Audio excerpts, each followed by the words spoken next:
see the one in the refrigerator?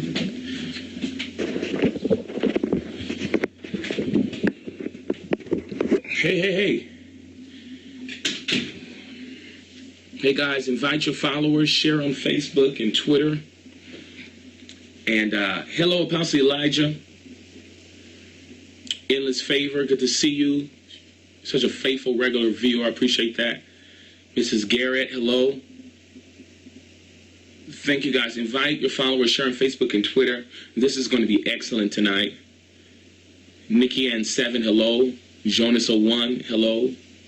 By Faith, hello. Good evening from Louisiana. Elizabeth, love you. Australia, hi. North Carolina. Hey, Scott. A whole church in the city. I missed what you said, Apostle Elijah. Oh, this is going to make me burp, but this will do. Okay. Thank you. Come on. Oh my God, it's Tia. Hey. Hey, Deontay. I said hi, Brandon. Hey, y'all. Hey, Vicky. So do me a favor, guys. Invite your followers, share on Facebook and Twitter. Let's get this room up, and we're going to jump into it. I'm Graham. Hello from South Carolina. Burp, Apostle. No, I'm not burping. If I do, it's going to be silent. Hey, everybody. Let's get the room up to 100. You know a lot of people who need to hear about this and to be a part of this discussion, so let's get them in here. Hey, Liz. Liz, did Shermelle talk to you yet? She did. She sent a message. Oh, I didn't see that. Okay, good. Awesome. Okay, come on. 10 more people in the room. We'll get going. No, I'm not. Couldn't get him. Hello there. London's been burning. Oh, wow. It was so great to be with you all.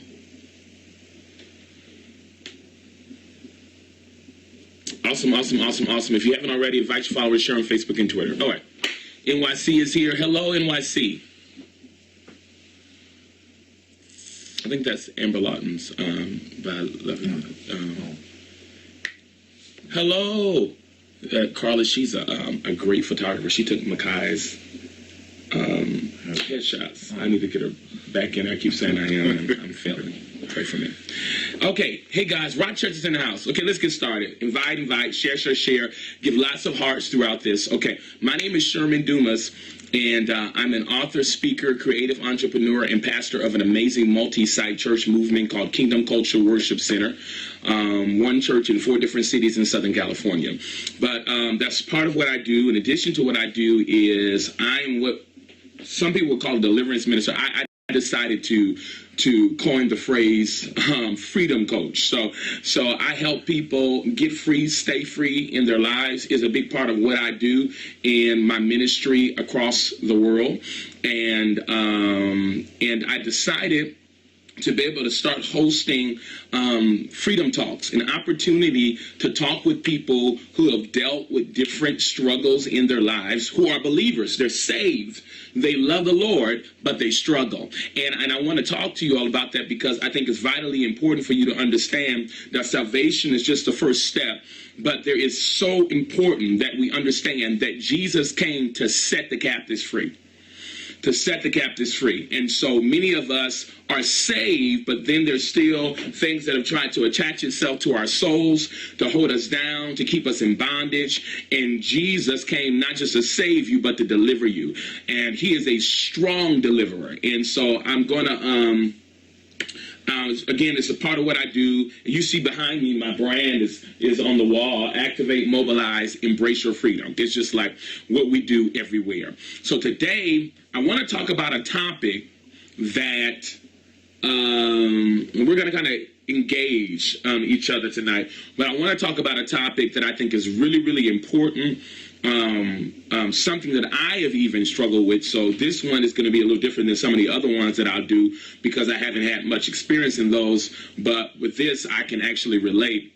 And tonight we're going to talk about breaking, the power of sexual addiction. breaking sexual addictions in our lives, and in the process of what that looks like, and how we can get free, but not only get free. My biggest thing in life is helping people stay free, and so we're going to talk about that a little bit today. So this is Brandon.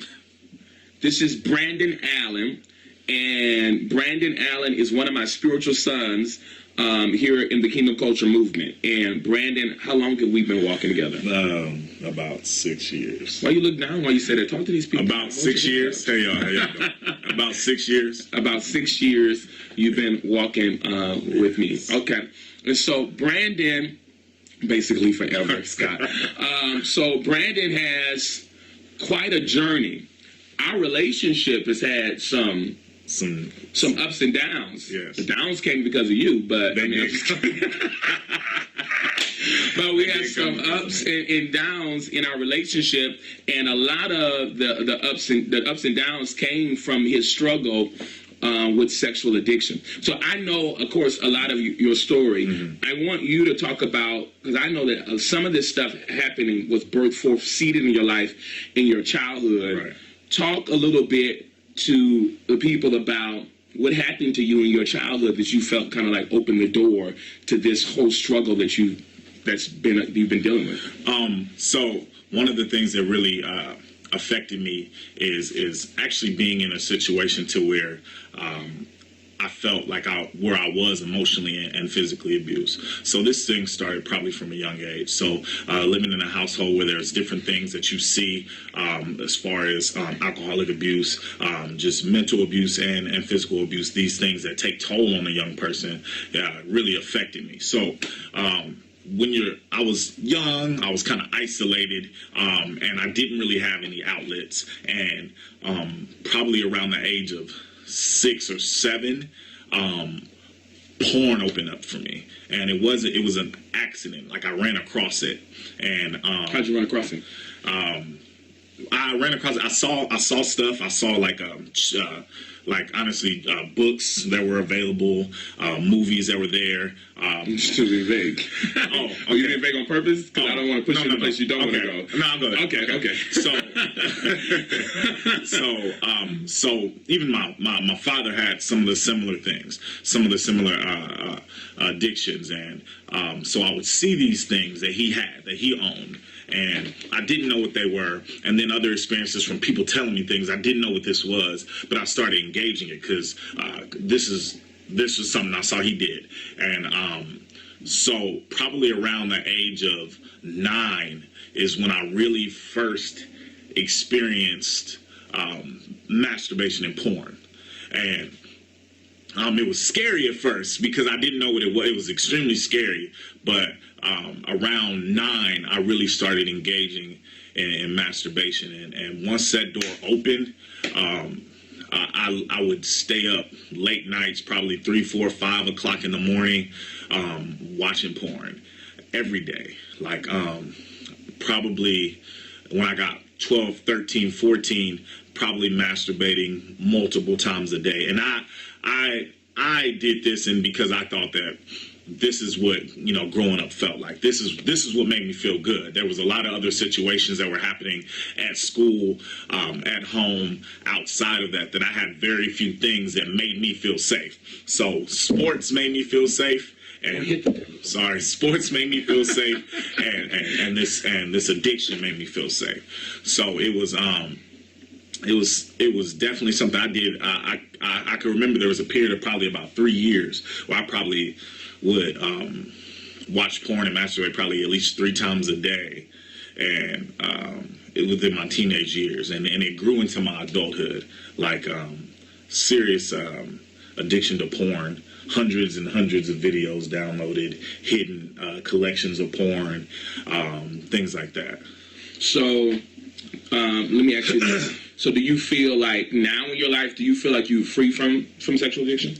I feel like I feel like I'm free from sexual addiction because of the fact that I understand that I was addicted. Before, I didn't understand the fact that I was addicted, and I thought that I was okay, or that I was processing. Okay, so hold on. The reason why I asked you that, give me how many years that was then. of being addicted. How many years? Because you was 9 and you what? You about to be 29. I'm about to be 29. So even if you're talking about even falling out, probably at least 20 years. 20 years of being addicted. Of this whole situation. And when did you get saved? I got saved, really saved. Well, first time I accepted Jesus, I was 13. And then when I got saved, and I really started following Christ, I was probably 24. So 24 years old, loving the Lord, but for at least, what, 4 or 5 years in there, you were still dealing with this. And you loved God. So it started there in your childhood. Then how did it, because that was personal. That was just you. You was in a room, you. TV, you. Computer, you. What happened, what shifted when other people started getting involved with your sexual addiction? So, part of that whole journey in masturbation, the internet came about and things like that. So I started engaging in these online relationships or these online situations to where these older women were telling me at 13, 14, sending me pictures. The cougars was after you? Yeah. Nasty old ladies. They started engaging me in this crowd. So I'd be 12, 13, 14, 15 sending like my school pictures to these women, and they'd be sending me back naked pictures or doing webcams, and older women, like probably 20, 30-year-old women, and I'm 14, 15, 16. And that was consistent. Like relationships with these people, but I still wasn't. To me, I thought I was okay because I wasn't having sex. I didn't have sex until I moved to California. So I lived in Memphis this whole time, and then I moved to California, and I was 16 and a half, 17 years old, and I met this girl, and she was 25, 26. And she took it upon herself to open me up into sexually. So She took it upon herself? She took my virginity, but she Did she rape you? No, she was very aggressive. So how old was she again? You were what? I was 16, 17, and she was 25. She was 25 and you were 17. That's a serious situation. I never knew that part. Yeah. So that's how I lost my virginity. Really? So I mean, really, isn't that illegal? It was illegal. Wow. But I mean, I was in high school, and after that, I ended up dating one of my teammates' mothers who were on my team. I'm not gonna say, but she was older. No, back up. So you said I'm stuttering. On the team you were on, sport team you were on, your teammate's mama? I'm not gonna say where. You don't gotta go any further. Yeah, but she was upper 30s, on 40, and I was 17. I was in my senior year, but that's when. See, this is important because I don't know if you see this. But, I mean, that is literally you being taken advantage of. I know, because what people try to say is, you're a big man, you know what I mean, and stuff like that. So, they think, they look at men, stature and stuff like that and say, oh, well, you weren't taking advantage, you just wanted it kind of thing. Right. But as a child, 17 or not, as a child, for an adult woman to be involved with you, that adds into some whole other stuff to be able to start dealing with how you view a woman, right? How you view older women. Yeah. Have you seen that like that before? Yeah. What's the thoughts that come through your mind on that? So, really what happened is started a cycle. And for a while, I only dated older women, like much older. And it was a lot of older women that I was having sex with, even to 20s, 21s. A lot of older women, 35, 34, 39, 42, 45, like different age. And there was a point probably around the age of 20, 21, where I understood that they were taking advantage of me and that they were getting what they wanted. So at that point, I shifted my mindset, and I decided that if everybody's going to use me for sex, I'm going to start using people for sex. Wow. Because I was tired of it. You know what I mean? Like, I was like, okay, clearly this is what they want. So I decided, well, this is what I've been taught, sexually. So I'm gonna engage people the same way. Wow. So what happened to you? I started doing to people. You started doing, and this is something I think is important because I think this happens in cycles of abuse all around the world in different types of abuse. Hurt people hurt people. We've heard it said before, but it's the truth.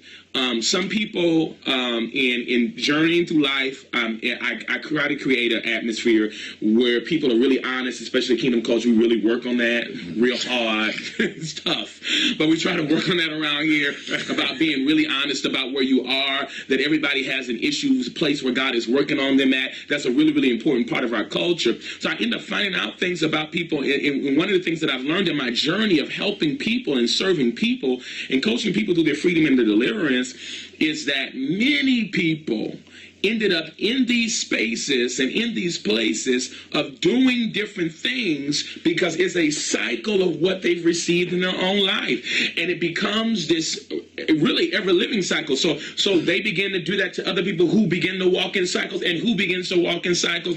And I think that's why I think it's so courageous of you to talk about this today, because it's going to help some people be able to realize that they're in a cycle, they need to break it, and that somebody has to stand up to be the one that says it stops here. I'm no longer going to go in this flow. I'm no longer going to go in this direction. I'm no longer going to do this. And I think your story is helping people right now. So you got into that cycle, and you decided, hey, now I'm going to be the one. You guys still have time to invite your followers, share on Facebook and Twitter, and invite as many people as you can. They need to hear this. And so you got into that whole cycle. So what did that start looking like? My numbers went up. Unfortunately, meaning many people have used sexual partners. Yeah, my sexual partners went up. You have an idea of how many? I never counted. Ballpoint. Honestly, probably 60, maybe 40, something between 40 and 60. Between 40 and 60 different sexual partners. Let's talk about that alone. Can we talk about that for a second? So I think that's really important to talk about because of the fact one of the things that sometimes people don't realize in the midst of sexual addictions, particularly stepping into fornication, opening ourselves up to that, soul ties come into play, right? So, and I think sometimes people, first of all, let me say this about soul ties, okay? Sometimes people think soul ties, and you heard me talk about this before, only comes through sex. But if we really, really study soul ties, we can see that it's possible for soul ties to come through the power of emotional connections.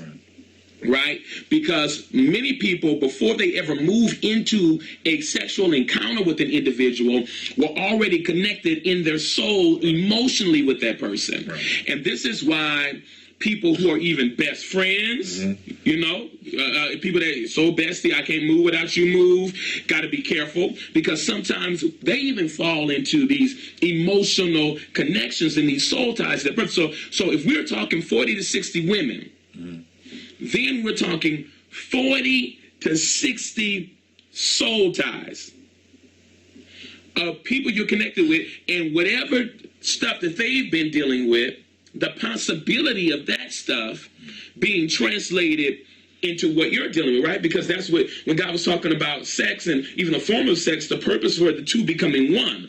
And we know when we do that outside of marriage, it still happens. There's a tying that begins to happen in that process. So, I mean, that's a whole different piece to handle, because you're not only struggling with your devils, now you're struggling with everybody else's that's been going on. I'm sorry, I feel you maybe you ought to walk through this, but this is revelation to me for some ways, because now some stuff makes sense to me, even having this conversation with you right now, on why some stuff has been such a process, right? Because for me, sometimes I was like, snap out of it. I mean, how long do we have to stay in this same thing? How long do we have to deal with this, And I think you can agree with me, you don't have to say this because the camera's here, but I think I've always walked in a grace with it. But at the same time, there was that point where it was like, come on, come with it. But it never hit me, though, from that perspective, 40 to 60 connections from a soul to soul. Wowzers. So you're going through the process now. So did you date? Did you like have committed relationships? So the funny thing is, you would think that being a sex addict, when you're in a relationship, you would cheat, but that wouldn't happen.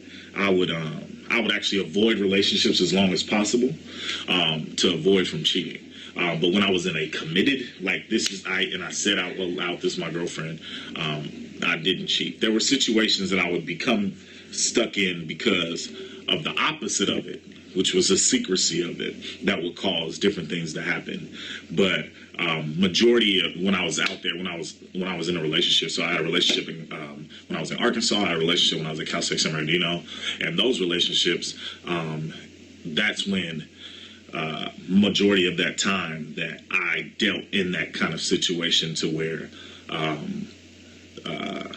I wasn't being unfaithful or wasn't having a bunch of sex. In fact, my major relationship, there were things that I did that were sexual, but as far as repeated intercourse, that wasn't something that I had. Let's talk about engaging what happens? Because, sometimes, obviously, in any type of sexual addiction, I know from a porn addiction that I had, I'm very aware of the fact that, desires come up, and it's like, I want to appease this desire. Right. A lot of times for me, it would happen whenever I was going through something difficult. I was upset about my life. I didn't like myself. I was struggling strongly with extreme low self-esteem, suicide. So to cope or to feel better, then I would automatically go to a computer screen and I would go into, I'm going to move into self-pleasing. Right. And in the self-pleasing myself in masturbation, it gave me a temporary, the honest truth, it did for that minute appease something and to make me feel like, whew. Yeah. But then I remember having feelings that came after that was so horrible and destructive. So tell me about, you did these things, you were going through these things. What were you experiencing? What was that aftermath like for you? 40 and 60 women, there's said to be some aftermaths up in there. What was that like?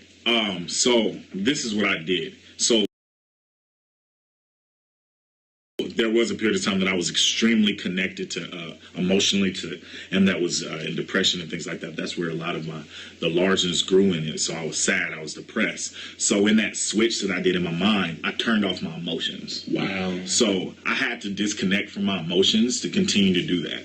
So like a lot of these engagements, I would be emotionless, or like I wouldn't get sad, I wouldn't cry a lot, I wouldn't get very angry. No, I'm okay. I would separate from my emotions, because if I separated from my emotions, then I could continue. So I would go and be like, oh man, I feel bad. So I'd feel bad if I hurt somebody's feelings, but it didn't keep me from doing something else. And I never felt, I wasn't feeling conviction. There was a point to where I felt no conviction. Like I didn't even think there was an issue. In fact, I didn't think that I had a problem until probably a year ago. Okay. I want to talk about one more story, and then we're going to talk about how you got free. Okay. So, this thing moved. You're saved now. You join Kingdom Culture, right? You join Kingdom Culture. What was that like for you? Talk just real quick about what even brought you here. Just real quick. I was in a relationship with a girl. Oh, one of your pros got you here.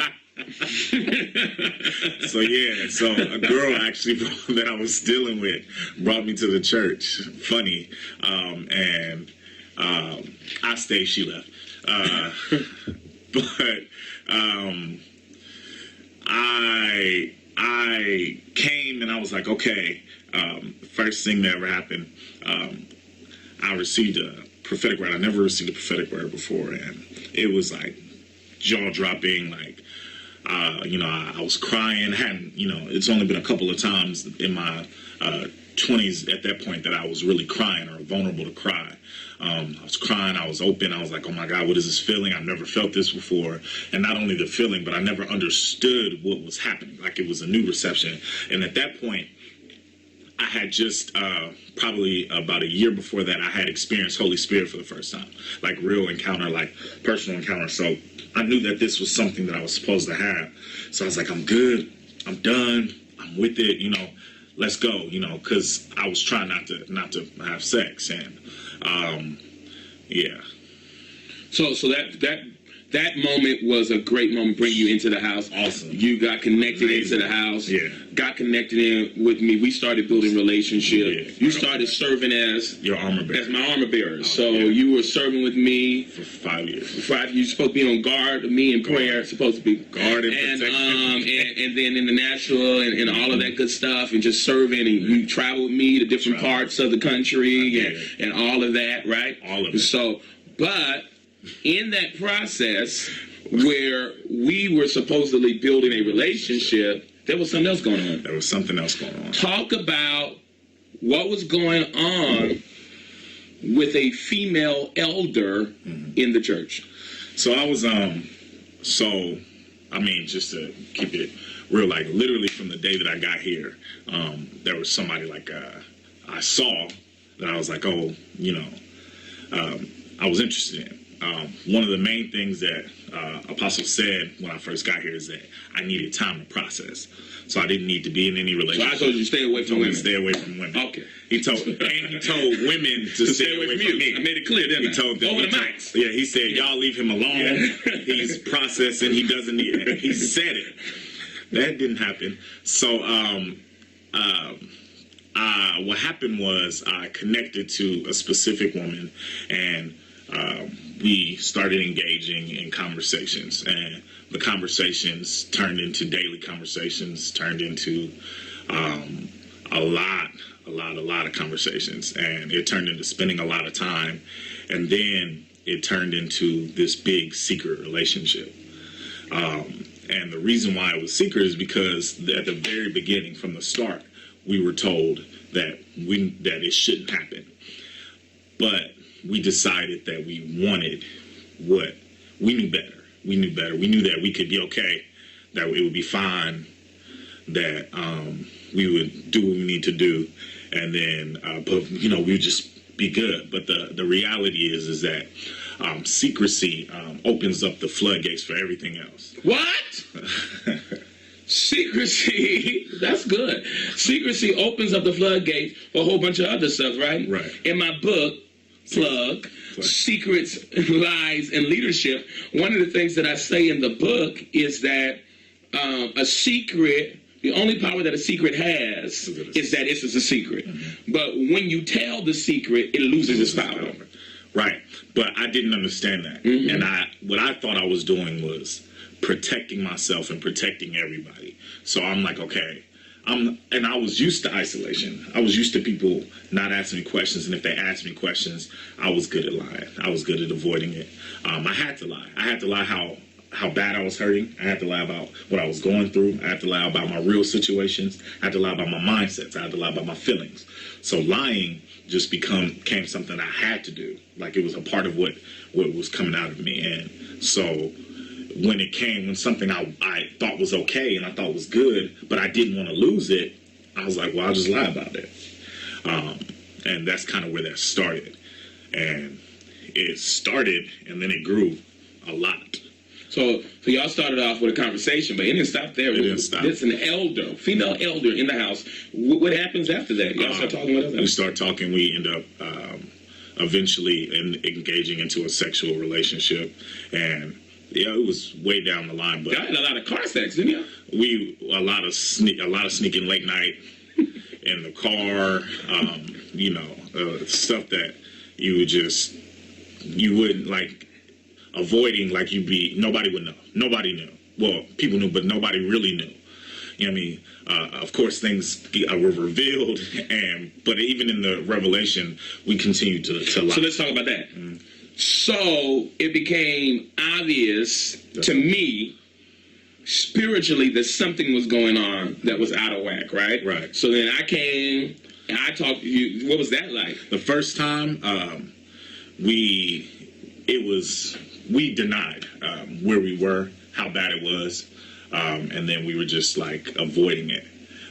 But there were still some repercussions from it. The second time around, because this is twice, he came twice. Second time around, it was like, okay, something's really going on. This is getting crazy, and we denied. And then it was like, no, there has, and then it just became too much, and it pretty much just spewed out. And so first time I said, hey, y'all need to cut this out. Something's going on. Y'all really not. We like each other, but ain't nothing really going on. Right. But then the second time came back and said something this is off. I remember the day. Yeah. We were sitting in Makai's room at the old house on Susie Lane. We were sitting in his room. I was sitting on the bed. I remember one of y'all was sitting in one corner, the other was sitting in another corner, and I remember that day of confronting in the fact of still at that moment, even that day, y'all still lied until something kind of broke in the room. it just broke. And finally it all came out. And that was probably one of the scariest days of my life. Not because I was afraid of what he was going to do, but I was afraid of what I was going to lose. And that was a lot of where my lying came from too. Fear if people really knew me, or would people still accept me, or fear of if would people leave me, or fear of different things like that. And to the point, and fear and addiction to me, it really walked hand in hand, because I was committed to this addiction because I was susceptible to the fear in my life, and the fear made me, or not necessarily, but the fear kind of was the anchor to me remaining in this addiction. And so that was definitely something that was correlated. You guys still have time to invite your followers and share on Facebook and Twitter. Let's get as many people in here. We're going to keep this conversation going here and get to the place of where the freedom came in. Okay, so that was one occurrence. That's a juicy story, right. And so I definitely wanted people to hear that. But that's not it. That's not it. In the process, a child came into this situation. A child did come in. So not with the female elder. Not. So somebody else you was messing with while you was messing with a female elder. Well, we actually that was So I ended up in a situation to where I was involved with an individual, and she's on there. Oh, is she? Yeah. Involved with the individual, and it was definitely something that was. No, watch your words now. No, it was the truth is the truth. It wasn't something that we were like doing a bunch of times. We literally, it was one night. It was one night, we thought we took the proper one night only. And ta-da. Hey, let me say this. She's my baby. Yes. Sanai, thank God. Listen, I believe that every child is a gift from God, no matter how they got here. They're still a gift from God. Absolutely. And Sanai is amazing, one of the most beautiful and talented and very strong-minded children I've ever met in my entire life. I love that little girl with all my heart. But so that one night thing happened. There's a child. Sanai Joy Allen. She came. So I have a 4-year-old. So in the midst of all this going on, the secrecy, it birthed more secrecy, and like literally birthed more secrecy. Because for about 5 months, I didn't say anything to anybody. Like so. That Sanai even existed. Sanai was been cooking in the pot. So nobody knew. Like I didn't know. He didn't know. Nobody knew. He didn't know, but nobody knew. People started finding out like randomly because it's hard to to keep in, but eventually I told, and then I started allowing it to be seen. And secrecy, it affects other people too. Like, even like, my daughter's mother, like I know that being this big secret thing that I had to affect her, as well as a person, of course, that I was engaged with. The secrets like these, so secret just begot secret, and it became like this gigantic explosion, volcano eruption type of thing that kind of ran over and affected everybody around me. So after all of this, then what began to happen? Were there other relationships or after all this? Yeah. So other situations still came about. So me thinking like, okay, I'm good, and not really dealing with the addiction portion of what happened, the habit forming portion of what it was. I would go these long extended periods being okay, and then something would shift. I gotta ask you this, because I gotta know. this is I don't want to make a proud statement, just a factual statement. Mm-hmm. The church you go to is a potent church. It's not your regular church. It's not a regular church. I mean, the power of God is flowing in. The glory of God is manifested. Mm-hmm. It's not just like, some church you can go in and to me, in my opinion, mm-hmm. it's easy to slip in and out of it, doing whatever you're doing because ain't nobody care. It's no pressure in there to live right, to live holy. What were you experiencing inside of you being in these atmospheres like that? It was horrible. Like what? What was it feeling like? It felt like a rotting apple from the core sitting with a bunch of fresh apples. Whoa. Because the idea is that I still had this fresh body because I knew there was something that I understood, but the secrets were building and growing to where it was kind of destroying the core of who I was. Mm-hmm. And then being surrounded, not just but in such a close proximity to something so powerful, and it was crazy. It was tough. It was tough because I felt the only way to keep it contained was to keep it a secret. One more question before we get into how you got free. Mm-hmm. What do you feel like you lost because of sexual addiction? Time. Okay. I lost time. I lost probably opportunities, but I definitely lost relationships, and I lost trust. So I feel like the one thing that I know that God's promises are God's promises, but I feel like I could have been to a certain acquiring of her promises much sooner, much different rate than I am now. I'm 29 years old, and there's things that I'm going to come upon. But because of my fact that I stayed connected to this addiction, that means that it was always going backwards. That means I was always in a backward. Like, no matter how far I went, I would always come backwards. And so that there's no forward movement, and you can't go anywhere if you're not going forward. So literally, I would be moving forward, progressing, and then coming back, and people would be like, there would be statements like, man, Brandon, you should, I figured you'd be here by now, or you've done this by now, or like, what's, and you can obviously see, like, after some point in time, something should have shifted, or, in my spirituality, in my walk, in my understanding, something, and there would be little things that would be happening, but I definitely lost time, and I lost opportunities and trust in relationships. I lost the opportunity to be your armor bearer, and then different things like that. But that affected me. These things affected me. How did it affect you? Like, what was some of the feelings you were feeling?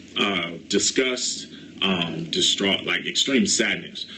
For about 6 months out of the past year, like. A lot of shame and disconnect. Talk about shame. Like, what was that shame like? That shame, like, I don't know if people ever, but shame feels like consistent suffocation. It's like a house pressing down on top of you, knowing that you still have to get up every morning, and you have to be able to breathe with your chest being caved in. Shame, like showing up to a place and knowing that it's nobody else's fault but your own, and yet you can't. It's like seeing something in front of you that you can't reach out to and have because of the fact that you decided to keep yourself into this place. If I didn't understand that there was more for me, or that I had to reach out to a place, I guarantee you, shame could have been the doorway to my death. But I understood that I had to fight something, and nobody would, because I was so good at lying, nobody would know. I mean, except the people who were, some people could tell, like, okay, something's off with Brandon, but like I would hate to go home. It felt like how it felt when I was a child. Mm-hmm. So it reverted me back to my childhood, where I would hate to go home. I would hate to go anywhere else. I would hate to do stuff because it never felt complete. So it felt like I had lost something, like I had a bag of marbles and they cut the bag and the bottom just fell out. I remember looking at you at one point in time when we were at not the current location we used for Pasadena, but the first one, and you, for the Pasadena campus, you looked like you were in agony to me. Like, just like in like extreme pain. You know what I mean? I remember wishing like there was more that I could do, but didn't really know what I could do because I felt like I had did everything I could do to help. So I just remember, and as a father, no father wants to see their child, both spiritual or natural, be in pain. Right. Nobody wants to see that. Today, Jay Liss slammed her hand. My daughter slammed her hand in the drawer in the kitchen, and automatically, she's crying. So automatically, I'm like, oh crap! Nobody wants to see their child feeling pain. So it was like torturing for me to see you in that agony and pain, but to know that really my hands were tied, that it was actually an inner decision that had to be made for you to get out of the space that you were in to go where you needed to go. Right. But that pain was real for you. The pain was, even thinking about it, like, it just makes me like, it gives me like shivers, man, because I don't think,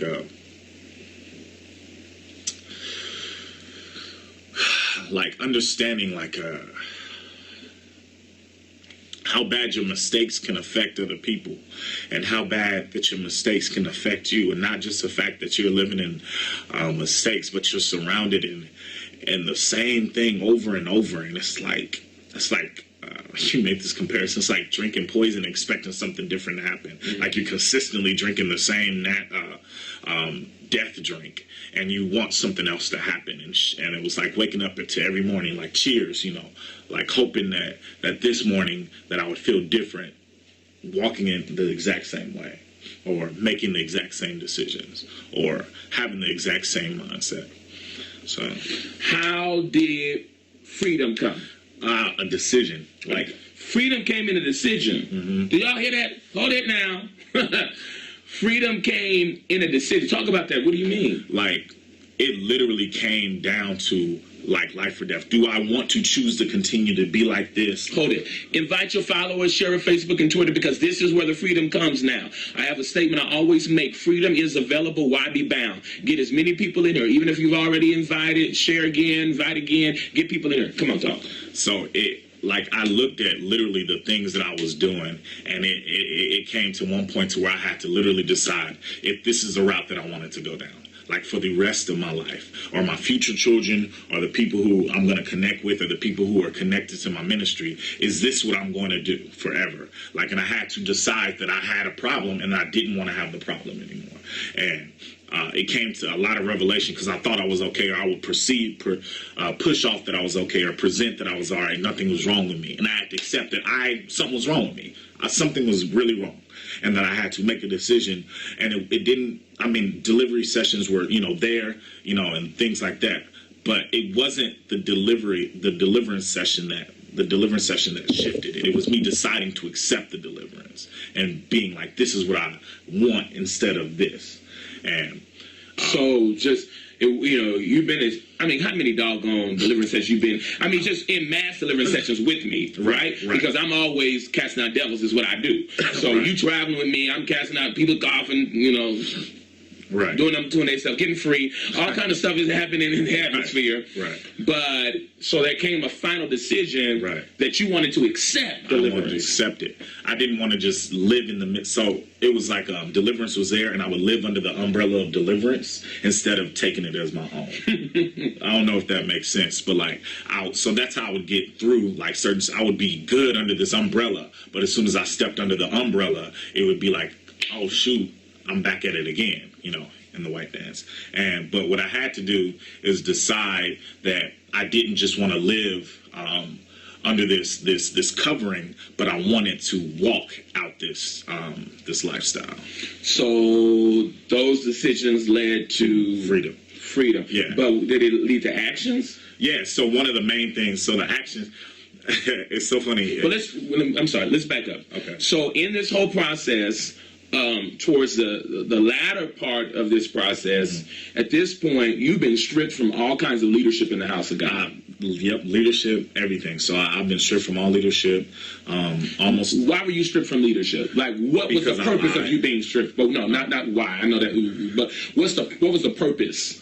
To be restored. To be restored. Right. So I was stripped from leadership so I can focus on being restored. Not like a spiritual spanking, but the understanding that how can I process and get what I need if I'm focused on something else, and that was the core of everything else. Was that painful? Restoration or losing the position? Well, all of that whole process. That was the painful. That was a lot of the agony. A lot of the agony was coming from, because and that also showed me where pride was. Wow. And it also showed me how much I put honor on positions or titles, and really that where my heart was at. Hold it. So sometimes people really will choose a position over their own freedom. Right, and that's exactly what was happening. I was like, I didn't want to lose where I was at or what I could obtain, because I knew there was more that like knocking on the door for me. So I'm like, okay, it took me this long to get here. I'm not gonna, back out now. And I realized that I didn't realize at first, but I realized that was one of the big causes in it. And it came to a point that, okay, free or bust. You know what I mean? Like, I'm not, like, if these things are for me, they're for me. But I can't get to those things if I don't obtain what I need to obtain right now. And it was probably like 6 months before that shift, like that mindset shift happened, where I was like, okay, I get it. I was sitting here more attached to your being an armor bearer, more attached to potentially being leadership or pastor. Really, like being a pastor, and like this is what I wanted. I was after that more than I was after my freedom. And then I was like, well, you know what, God, I need a relationship with you before I can have a relationship with anybody else. And more than that, I had to consistently say that I have to make a choice every day to not make the same decisions. So let's talk practicalities. Let's talk practicalities. What were some of the practical things that you did, right? Because obviously you received your deliverance, devils cast out of you, you know what I'm saying, all that great stuff.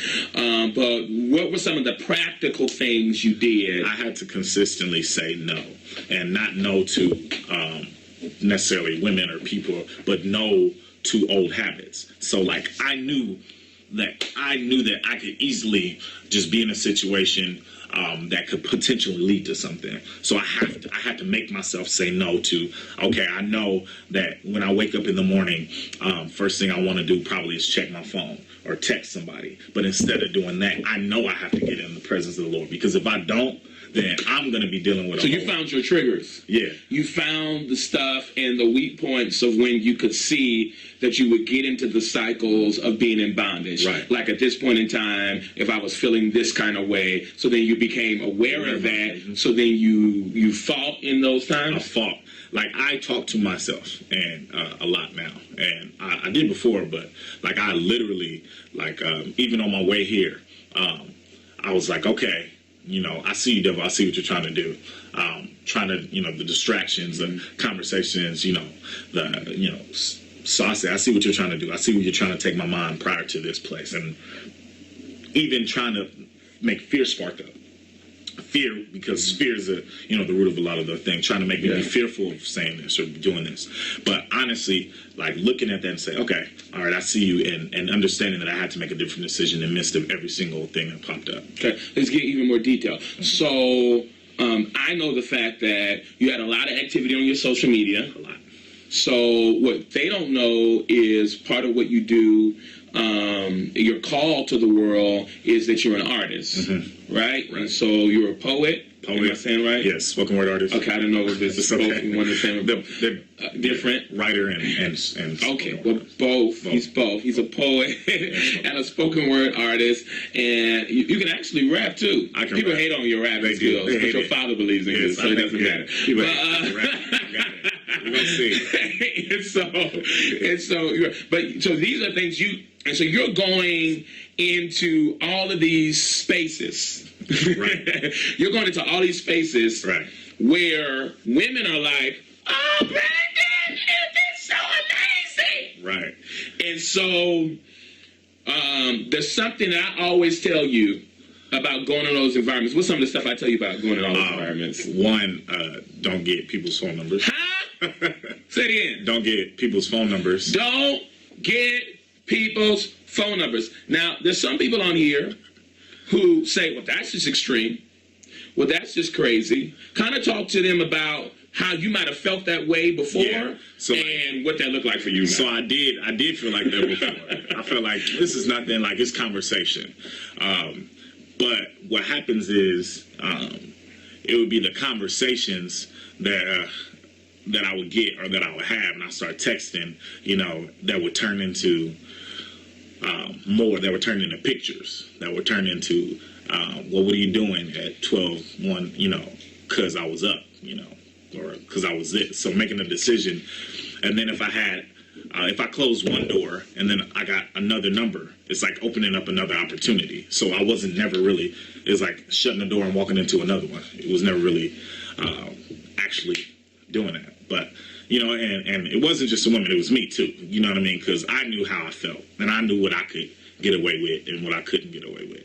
So, even in the midst of it, I knew if I felt a certain type of way, I could, get a rile out of a text message. You know what I mean? Get somebody excited off of whatever. And you were looking for something in that, because recently, and I'm going to talk about it in a minute, one of people in my leadership, I heard them say something, and I guess I knew it theoretically. I just hadn't heard a term about it before.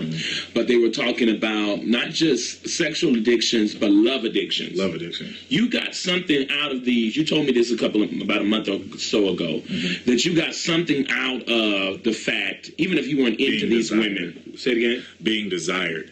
It was something that came from the self-esteem thing and the insecurities from my childhood. But being desired, knowing that I could walk into a place, hit a stage, and then people would flock to me, or that my presence or my voice would be engaging. Like, to be desired, like, that's huge. And a lot of people don't realize how much that affects you.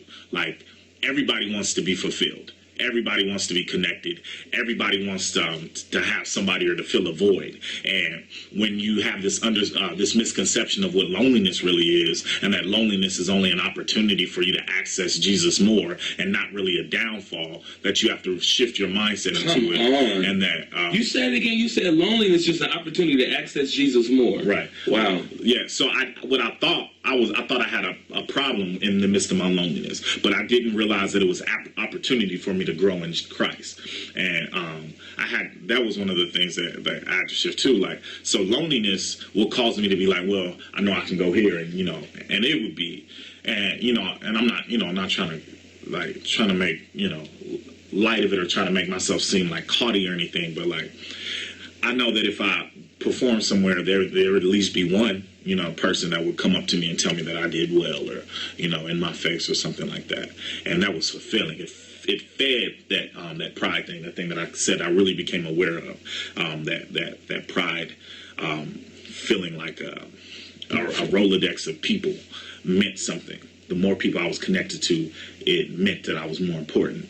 Okay. So you're being more careful than ever with the exchanging of numbers. Exchanging numbers. Did you delete people? Block people? Blocked a lot of people. I consistently block and delete people, even in the midst of trying to build relationship. I try to be like, okay, this is okay relationship, and then sometimes I have to be like, oh, I guess I made a mistake. And it's a consistent thing, even watching how I talk and the things I say, knowing what I can and can't do. Like, sometimes I'll go even and delete apps off of my phone for extended periods of time if I feel like it's getting too much. And then, sometimes I come back to it. But, like, it's just to be able to get myself in a place to where I'm not doing what I need. So there's a practical statement I always make, is that in order to break old habits, you have to create new ones. Yeah. And so in order for you to be able to step into a fresh way of doing things, getting rid of the old thing, you've got to create a new way of doing things and embrace that. Yeah, one of the main things, though, that also happened is that I connected back to my emotions. And I allowed myself to feel again, because in the midst of me feeling, I accepted the pain, I accepted the guilt, I accepted the shame, I accepted the conviction, and I didn't desire it. So that was a portal to my freedom as well, because I was so disconnected and detached that I had to be able to become okay and then vulnerable and transparent. So you did it. You had deliverance. Mm-hmm. The devil was cast out of you. Cast it out. And then you did some practical things of watching the doorways for which these things got connected with you, and being careful in that. And then I replaced it. You replaced it. So talk about what your devotion life turned into. So, of course, there's different apps of stuff that offers you opportunities to read, different verses and things like that. But what I became more addicted to was consistent prayer. So one of the things I would do, I'll pray this in the morning and things like that. But what I started engaging is that if I had an opportunity and I was feeling some type of way, I'd take a second and pray. And I would allow myself to be more like, okay, I'm at work, and I'm scrolling through my Instagram and I just seen something that just blew my mind. Let me take a second and pray real quick, or something like that, because it really becomes that. It becomes, are you gonna walk down, follow the rabbit, go down the rabbit hole, or are you gonna go decide to stay out? Mm-hmm. So every time that, in the midst of course I'm not perfect, and there's still times where I have to catch myself like, oh, look, get your life, but understanding that's happening, that it's a consistent process, that it's a consistent thing that I have to say or think or do. Okay, one more part, a couple more parts, because you let it work, but a couple more parts is how important was leadership, and I'm not trying to make this a praise me session, so don't do that right now. Okay, just talk in general. But what part did accountability, leadership, submission play in your deliverance process? Your freedom. It literally was the outstretched hand to walk me to my exit sign. So what that means to me is if I didn't really take on and understand and receive, because I didn't receive before. I understood there were leadership there, and I didn't really receive the relationship like I should have. I didn't engage the relationship, but engaging the opportunity and relationship, and also the open hand. A lot of people, and I think this is where leaders fail. Engage the relationship. I'm sorry, go ahead. Yeah, and became a part of the process, not just, I more than ever was like, what's next? When's, engaged relationship, because I knew that there had to be a positive shift. But I think a failure that a lot of time leaders have is that even in the midst of somebody's struggle or journey, they shut off part of themselves to them. And if you close that door, they can feel it. No matter if you don't think they can feel it, you're like, they can feel that. And when you shut off that part of yourself, even and they're trying to reach out to something that has a block to it, and they have no access to, it almost always keeps them from their freedom. And I think one of the greatest things about the leadership that I have is that even in your pain and in the midst of the things that you were dealing with emotionally, you didn't shut the door. It might have taken you a second to stretch your hand the way that extended as much as it needed, because you had to process as well, but you never shut the door. And you allowed me to understand that it was always open and able to be accessed. And that to me is like the difference between turning off your porch lights and then laying out a welcome mat. It's understanding that once you're welcome and you can walk into this absolutely becomes a pathway to freedom. So leadership was extremely, extremely connected to it. Gotcha. Okay. So you still, in your process, stuff comes up. Mm-hmm. You're still tempted. I'm still. Big booties walk by you. Every once in a while, your eyes look at it. Every once in a while. So, and different things can come where it's so we always talk about, and what I tell people all the time is that the greatest trick that the enemy makes people, the tricks that he plays on people, is that when they're tempted, they think they're not free. Right. And that was huge too, because I would be like, I thought about I would get close to masturbating, and then I would stop, and I'd be like, well, I'm already here. I messed up already, so I might as well, do it. And that would be a pattern. Or something would happen. I'm like, well, I'm here now. but understanding that just because I've made it to a point doesn't mean that I can't ever leave. Right. Like realizing that I mean, this is, literally, you could be typing in the website, looking at the porn, and decide that I'm going to turn my computer off. So wherever there's temptation, there's always a way. Always a way. And realizing that you just have to make it accessible and accept it. And that's become one of the taking off and running. Like, even if you walking blindly, you realizing that, I can open my eyes and then I can leave out. Mm-hmm. Yeah. So, really lastly, so obviously you're not perfect, I'm not perfect, none of us are perfect. So again, these things come up, but now you're equipped with the tools to really move towards that. Right. But something different has happened because on the other side of you walking in freedom, you've experienced levels of restoration. I'm not talking about just within kingdom culture, but just what, I don't want to steal your thunder, but talk about just what you feel like has been restored to you. My creativity has been restored. I pride myself on my ability to write and to speak and to perform, and I was so blocked up, and I didn't even realize it. I thought because I was producing stuff that I was okay, but realizing that my capability to be more creative and have more to say, and even to be able to have something worth accessing, understood, made me understand that freedom came in. Like I could produce. I could write. You give me a second, I could do it. You know what I mean? But understanding that my creativity was restored, my thought process restored, my conviction was restored, some relationships have been restored or are being restored, and even understanding how to love, like that thing right there, because that's the whole thing. That's the whole picture. It was all about wanting to love or wanting to be loved. I desired to be loved, and I desire love. But understanding what real love is, and that love comes in accountability and honesty, and that it doesn't always feel good. But the love that's necessary, being restored in relationships and love, is going to be the love that keeps you free. So yeah, that's amazing, and I'm really excited about the trend. Now, again, I know you got to run to work, so what I want you to do is I want you to take about 2 minutes and well, let me say this, guys. We told this story today, and we couldn't talk about everything that had to do with sexual addiction in the amount of time we had. We'd be here all night. Right. But we needed to be able to hit some parts of his story, his journey, to be able to help somebody that was watching tonight, either live or on the replay, to realize that, as I always say, freedom is available, why be bound? You don't have to remain in secrecy. Right. And if you're in places where people are like demanding perfection out of you and are not willing to love you through your process, run for your life, man. Real family really exists, right?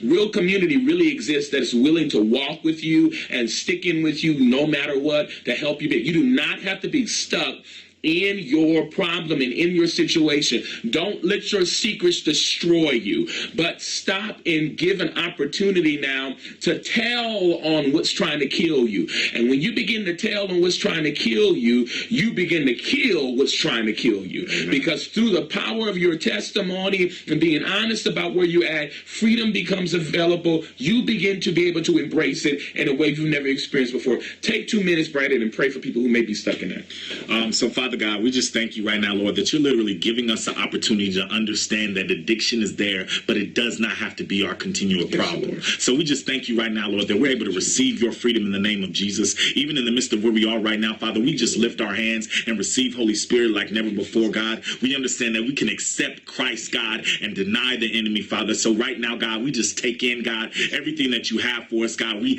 access freedom, God, and we deny, God, slavery to temptation. We deny slavery to addiction. We deny slavery to lust, God, and we just accept, God, your freedom right now in the name of Jesus, God. And we also understand, God, that you, Father God, you are the Father of deliverance, God. You are the Father of freedom, God. You, God, sent your Son literally to die, God, to give us the access point, God, to understand that freedom is for us, God, that freedom is ours, God. So right now, Father, we step into that like never before, God, and we even, God, come against the misconception, God, of denial, God, and even where denial denial has tried to make us feel like we don't have a problem, or we're not addicted to sex, or overlooking our issues, Father. And we understanding, God, that truth is the only way, God, into our purpose and our destiny, Father. So right now, God, we receive truth like never before, God. We are vulnerable to you, God, so you can make us vulnerable to our purpose, Father. And we thank you for what's happening right now and forevermore. In Jesus' name, amen. Amen. That's powerful. So listen, we want you to know that this is what we're talking about today, to help people get freedom. But then he's a part of my team, and we have a conference that we're hosting July 14th through the 16th called the Freedom Conference, here in Southern California. And we're going to be helping people get free, just like Brandon got free.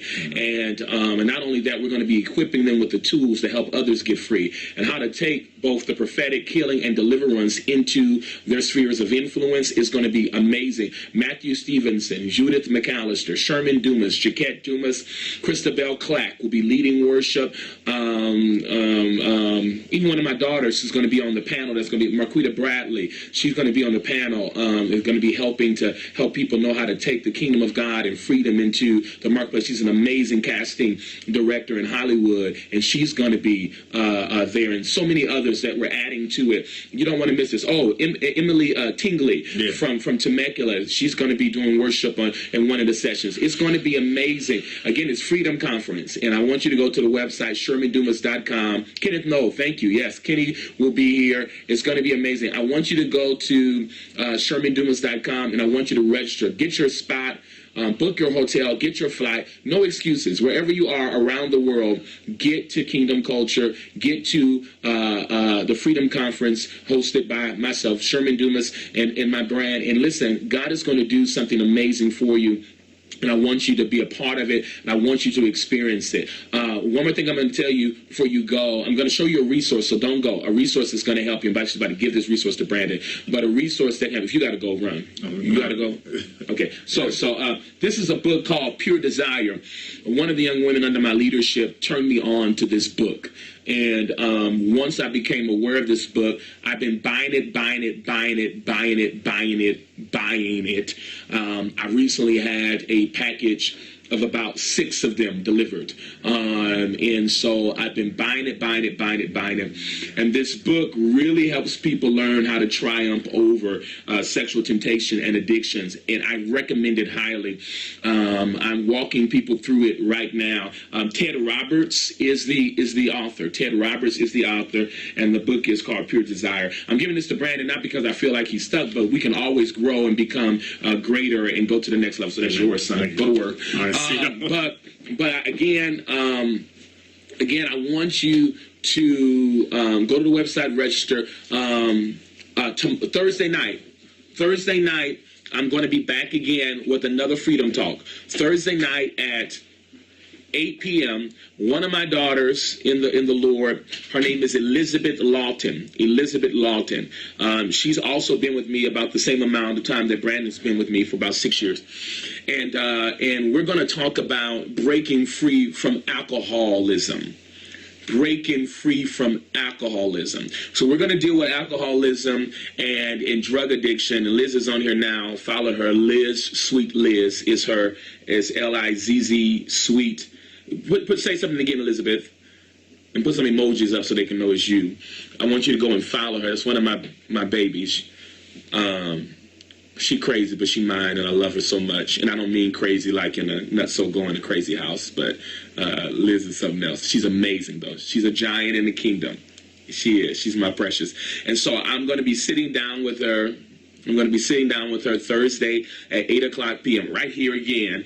And we're going to be talking about alcoholism and how to overcome it and just what her journey has been with that. She has an amazing story, and God is doing some really great things through her. She's a rising star in the kingdom. And so she's going to come and share with me on Thursday night. Okay? So again, Freedom Conference, go to the website, ShermanDumas.com, register now.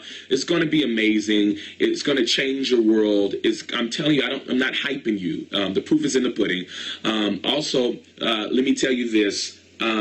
I will be in North Carolina, Charlotte, North Carolina, June 2nd through the 4th. June 2nd through the 4th, Charlotte, North Carolina. You can also find information for that on my website, ShermanDumas.com. I want to encourage you to go there, and get the information. If you're anywhere near, come. I'm going to be ministering. I'm going to be prophesying to anything standing. You want to be a part of it. It's going to be a powerful, powerful experience, taking the Freedom Tour to different parts of the nation and the world. If you would like for us to come, go to ShermanDumas.com, the bookings tab there, and we can bring a team of people. I have a team of about 3 with me out there in North Carolina. One of the prophets here at the church, Brandon, will actually be with me in North Carolina, and my dear wife, Apostle Chiquette, will be with me in North Carolina. So we're going to invade North Carolina. One of the prophets that trains the prophets here at Kingdom Culture, the prophetic teams here, prophets Coletta McJimson, will be with me out there, and it's going to be amazing. So anyway, hope you guys were blessed by this, whether you're watching it on live, on the replay. Guys, share it like crazy. Let's get it to other people. Let them experience it. Let them hear about it. Let them be changed by it. Freedom is available.